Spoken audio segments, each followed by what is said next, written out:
et il est en train d'écrire. Paul a écrit 1 Timothée ainsi que 2 Timothée. On ne sait pas vraiment quel est le temps qui sépare les deux, entre le premier et le second, mais on sait que dans 2 Timothée, Paul sent sa mort s'approcher.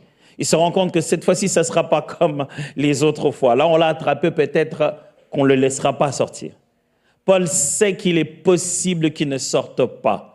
Et dans cette lettre, il va écrire à Timothée de venir le voir d'ailleurs, de venir vite, va-t-il insister. Il lui donne des instructions comme « N'oublie pas de m'amener mon manteau ». Je me demande, il n'était pas au Canada? Mais non, il n'était pas au Canada, c'est sûr.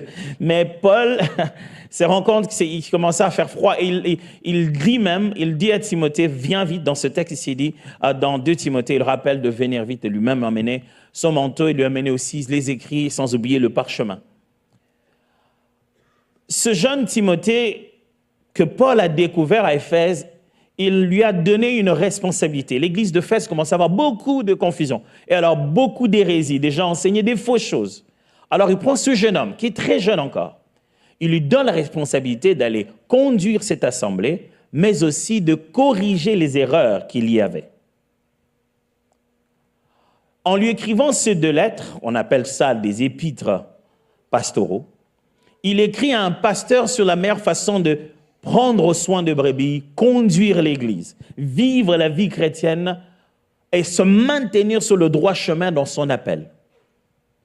Que ça soit dans 1 Timothée que je viens de lire, et plutôt dans 2 Timothée que je viens de lire, et dans 1 Timothée que je lirai, vous verrez que chaque fois qu'il s'adresse à la même personne, Timothée, il revient au sujet du don qu'il a reçu. Soit pour le dire, ranime le don, soit pour dire, ne néglige pas le don.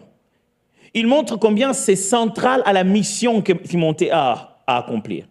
À un moment, Timothée, tu ne pourras pas débattre avec les hérétiques. Il faudra que tu utilises le don. Ce qui fera ta réussite dans cette mission que tu as reçue, Timothée, c'est que tu utilises le don. Il le rappelle chaque fois, c'est central ce don-là que tu as reçu.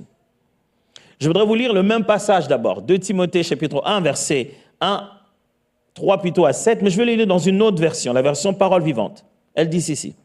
« Chaque fois que je pense à toi, mon cœur est rempli de reconnaissance envers Dieu.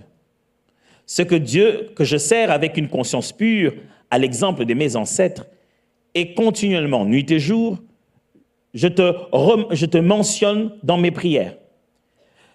Je rappelle tes larmes lors de notre séparation, et j'éprouve à se souvenir un ardent désir de te revoir, afin que nous puissions nous réjouir ensemble. Oui, cela me comblerait de joie. Je garde en mémoire ta foi si sincère, cette foi sans détour ni feinte, que j'avais déjà trouvée chez ta grand-mère Loïs et ta mère Eunice.